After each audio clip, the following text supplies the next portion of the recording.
This video is going to be focusing on the 7900X3D and the 7950X3D, latest CPUs from AMD. We're going to be talking about the 7800X3D later. Keep that in the back of your mind. This video is in no way to stir up hate and like boil up the pot or anything like that. Getting mad at the PC hardware market, it isn't going to help anyone. We need to think of this logically to really figure out how this situation can be resolved. AMD just seems like they're out of ideas. I don't know who these are really trying to sell to. You've got a $700 kind of production slash gaming CPU that tries to do both, and unreliable at best on both things. And then you got a $700 gaming flagship. I'm just going to show you, it doesn't really beat things out. You're making compromises. I'm just going to show you this first with the 7900X3D.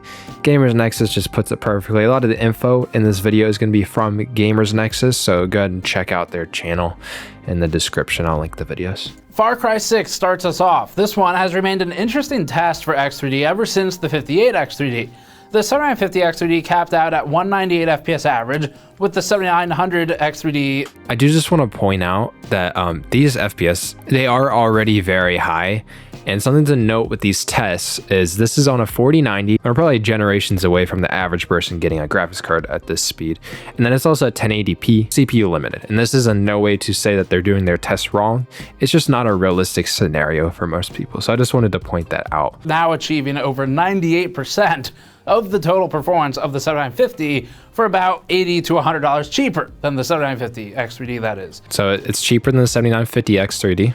Compared to the original 7900X, which is currently $433 on Amazon, the 79X3D posted an improvement of 13% against baseline. That's a $200 price difference. At that point, you're effectively paying $15 per single-digit percentage point uplift. You have a gaming CPU that can also do production work without having a separate system, because the past generation with the 5800X3D, it was mainly a gaming chip. You can see here the 5800X3D does chill here, pretty good frame rates and stuff. The 7950X3D and a Blender render is pretty much the top of the stack. Actually, it gets beat by its cheaper counterpart, which we'll talk about here in just a second.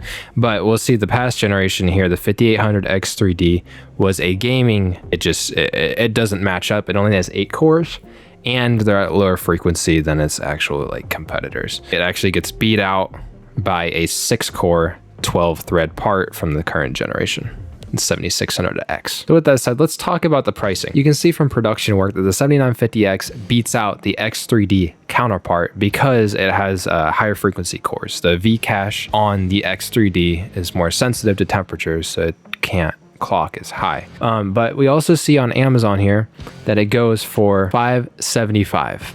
And yeah, it's expensive, but it's a high-end part. We look at this and we're like, oh, $700 compared to $575 just to get a CPU that is usually slower in production work. And in gaming, you see the 7950X3D, yes, it is fast, but the 7950X realistically isn't far behind, and it's cheaper and it's faster in production. So it's kind of a weird situation to be in. I don't know what AMD is really marketing these towards. 200 to 170 FPS is a decent difference, but you have to remember, this isn't a game that heavily favors the X3D.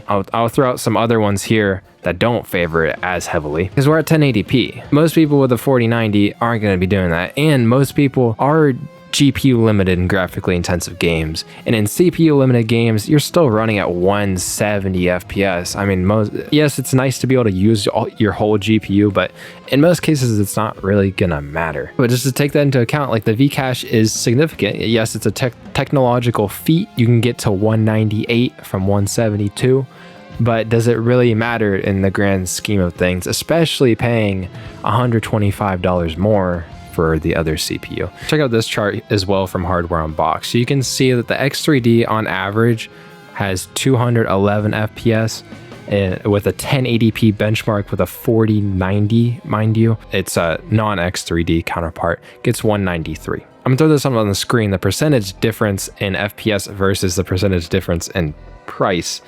And it's not really looking too good for the X3D counterpart. You can see the 7950X3D compared to its 5800X3D counterpart price-wise, because that is significant, because the 5800X3D is only $320, guys. I'm sorry, the value's not there.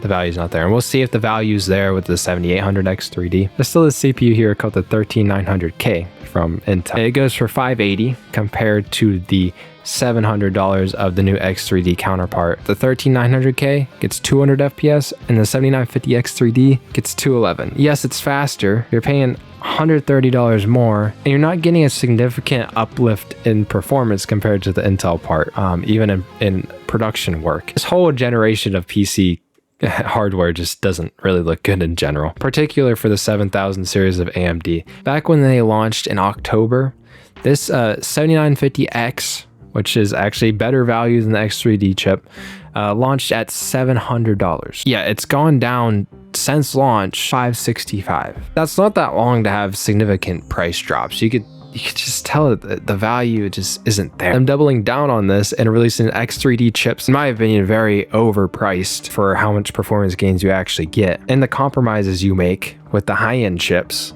with them being on separate CCDs and software issues possibly being an issue.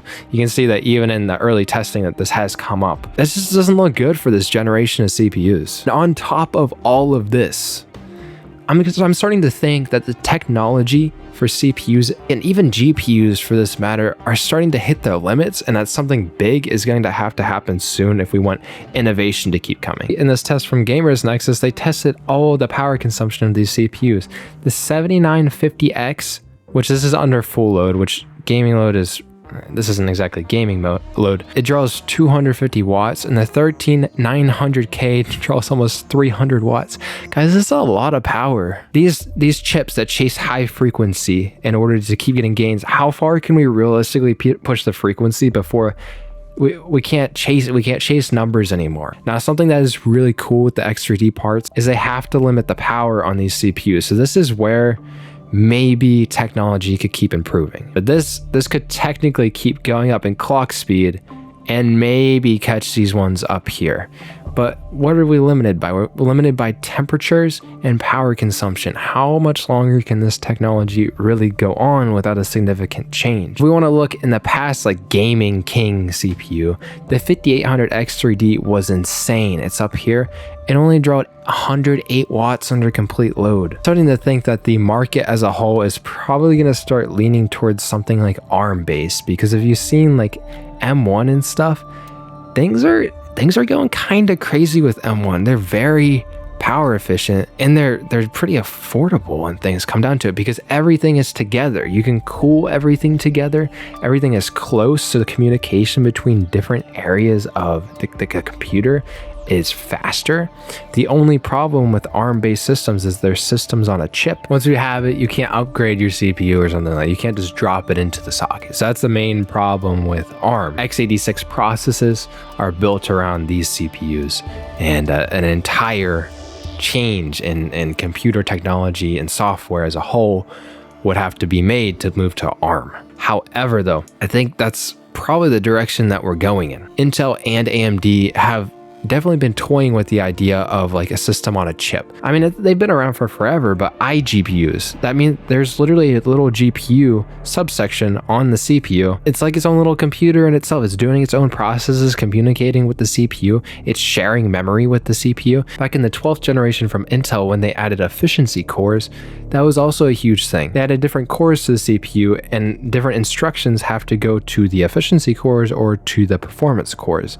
And there's already beginning software development trying to move towards that. But it's not only Intel, because even back when Ryzen launched, just the process that AMD has taken with Ryzen with a chiplet-based design, and their Infinity Fabric to connect these things, this is also moving towards different chips on the same CPU. It's moving towards a system on a chip, which is close to ARM. If we want to chase power efficiency so that we can push limits further, then ARM type computing might be the future. AMD is even doing this with the 7000 series. It's so annoying that these are both called 7000 series from AMD.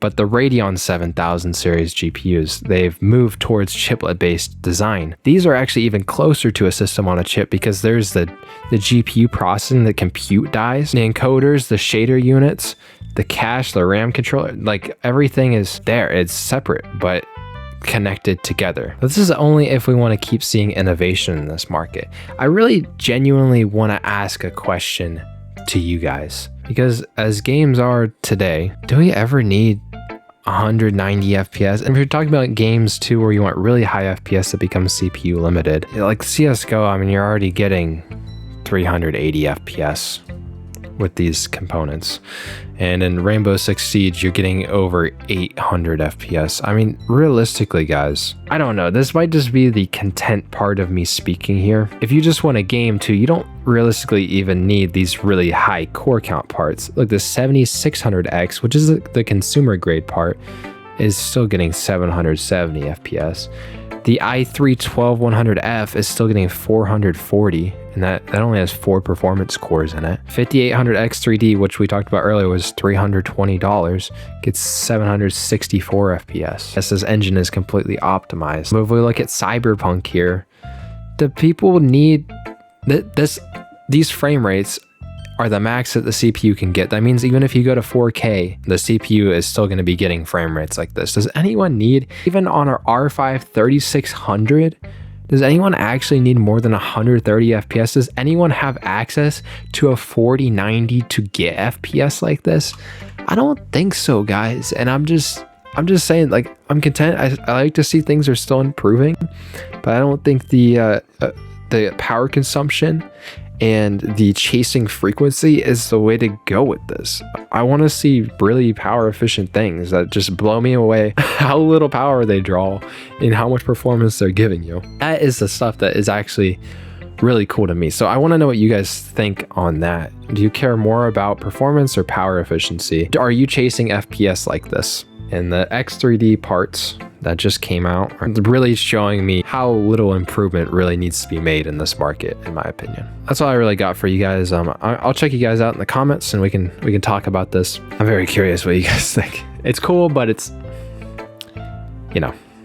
All right, peace.